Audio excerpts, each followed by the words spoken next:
ഞങ്ങള് കുറെ വീട്ടമ്മമാരെ സംബന്ധിച്ച് ഈ വീട്ടമ്മമാരെന്ന് രണ്ടു വട്ടം പറയുമ്പോഴും ഇത് സ്വയം നെഗറ്റീവ് ആകുന്നുണ്ടോ? നെഗറ്റീവ് ആവുന്നതല്ല, വീട്ടമ്മമാരെന്ന് പറഞ്ഞാൽ അവരാണ് എന്താണ് അവരുടെ കയ്യിൽ ലോകം. കാരണം ഒരു വീട് കൃത്യമായി നയിക്കാൻ കഴിയുക എന്ന് പറയുന്നത് ഒരു യജ്ഞം പോലെയാണ്, വലിയൊരു കാര്യമാണ് ചെയ്യുന്നത്. കാരണം അടുത്ത തലമുറയ്ക്ക് വേണ്ടിയുള്ള ആഹാരം മാത്രമല്ല, നല്ല ചൊല്ലും കൂടെ. ആഹാരം അത് ഒരു അമ്മ കൊടുക്കേണ്ടത് നല്ല ചൊല്ലും കൂടെ കൊടുക്കണം. ചോറ് മാത്രമല്ല, നല്ല ചോറും കൊടുക്കണം. ചോറിനോട് നല്ല മനോഹരമായ വാക്കുകൾ കൊടുക്കണം. നീ എന്ത് ചെയ്ത് സ്ത്രീകളെ വലുതാകുമ്പോൾ പീഡിപ്പിക്കരുത് എന്ന് പറഞ്ഞു കൊടുക്കുക. പെൺകുട്ടികളോട് പറയാ, നീ പുരുഷന്മാരെയും വലുതാകുമ്പോൾ പീഡിപ്പിക്കരുത് എന്ന് പറയുക. അതെന്തിനും തിരിച്ചു മറിച്ചും പറ്റുവേ. മനസ്സിലായില്ലേ? അപ്പൊ നല്ല ചൊല്ലും നല്ല വാക്കും നല്ല ഭക്ഷണവും കൊടുക്കാൻ കഴിഞ്ഞാൽ മക്കള് ഈ ലോകത്തെ ഉണ്ടാക്കാൻ പറ്റുന്നത് ഒരു വീട്ടിൽ നിന്നാണ്, യാതൊരു സംശയമില്ല. ഏറ്റവും വലിയ ഭരണം ഗ്രഹഭരണം തന്നെയാണ്, യാതൊരു സംശയമില്ലാത്തതാണ്. കണ്ണും കാതും എല്ലാം ഉണർന്നിരിക്കേണ്ട ഒരു സ്ഥലമാണ്. ഞാൻ തീർച്ചയായിട്ടും ഞാനാണ് എനിക്ക് തോന്നുന്നു കേരളത്തിൽ ആദ്യമായി പറഞ്ഞ ഒരു സദസ്സില ഈ വീട്ടമ്മമാർക്ക് പെൻഷൻ കൊടുക്കണം. ശമ്പളമോ കൊടുക്കുന്നില്ല, എന്നാൽ പെൻഷനെങ്കിലും കൊടുക്കണം വീട്ടമ്മമാർക്ക്.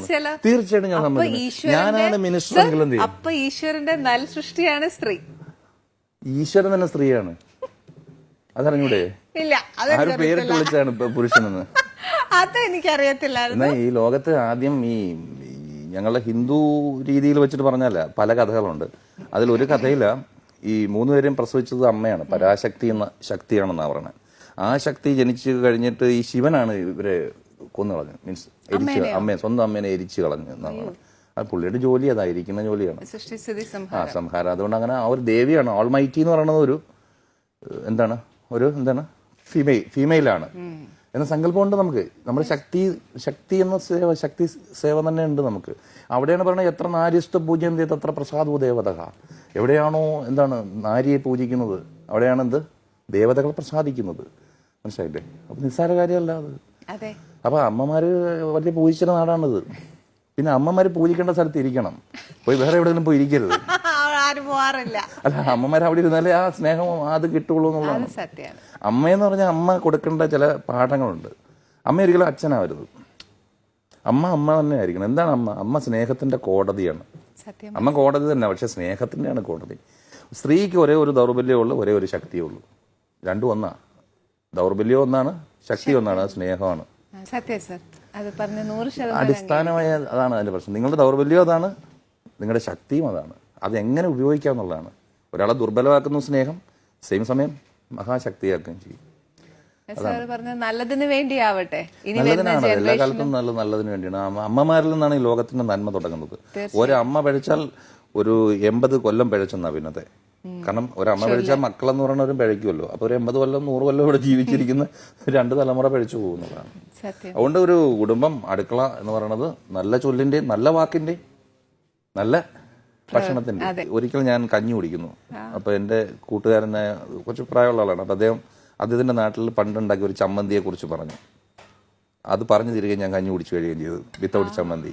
ആ ചമ്മന്തി ഉണ്ടാക്കുന്ന കാര്യം പറഞ്ഞപ്പോൾ തന്നെ നമുക്ക് ടേസ്റ്റ് ഉണ്ടാക്കാൻ നമ്മുടെ നാവിൽ വരുന്നു എന്ന് പറയാം. അത് ഫുഡിന് അങ്ങനെ ഒരു പ്രത്യേകത ഉണ്ട്, നമുക്ക് അങ്ങനെ ആക്കാൻ പറ്റും.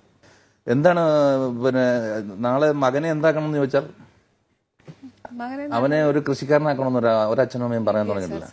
പിന്നെ കുറെ കാലം കഴിയുമ്പോൾ കഴിക്കാനൊന്നും ഇല്ലാതെ വരുമ്പം കൃഷിക്കാരന് പെണ്ണു കൊടുക്കത്തുള്ളൂ എന്ന് പറയുന്ന കാലവും ഈ ചിലപ്പം ഇന്ത്യയിൽ വരും, യാതൊരു സംശയമില്ല. അത് സാറ് പറയുന്നത് വളരെ ശരിയാണ്, യാതൊരു സംശയമില്ല. അപ്പൊ മണ്ണിൽ തൊട്ടാൽ അത് ഇച്ചിച്ചിയാണ്, മോശമാണ്. അതൊരു മോശപ്പെട്ട പണിയാണ്. അതങ്ങ് മുദ്ര. കടലിൽ മീൻ മോശപ്പെട്ട പണിയാണോ? അല്ല. അല്ലെങ്കിൽ മീൻ കഴിക്കും. ഇത് എന്ത് ജോലിയും ചെയ്യുന്നവർ മോശപ്പെട്ടവരാവരുത്. ഏത് ജോലി ചെയ്യുന്നവർ വലിയവരായിരിക്കണം. തീർച്ചയായിട്ടും. ഇത് തിന്നുന്നവൻ മാത്രം, ദേഹത്തൊന്നും പറ്റാതെ പൗഡർ ഇട്ടുകൊണ്ടിരുന്ന് തിന്നുന്നവൻ മാത്രം എടുക്കാനാവുന്ന ഒരു രാജ്യമാവരുത്. മണ്ണിൽ പണിയാൻ നമ്മുടെ കുഞ്ഞുങ്ങളെ പഠിപ്പിക്കണം. ചാണകവും കോഴിക്കാട്ടും ഒക്കെ വാരി ചെടിക്കിടാനും ഇവിടെ പഠിപ്പിക്കണം. ഇതൊന്നും മോശമല്ല.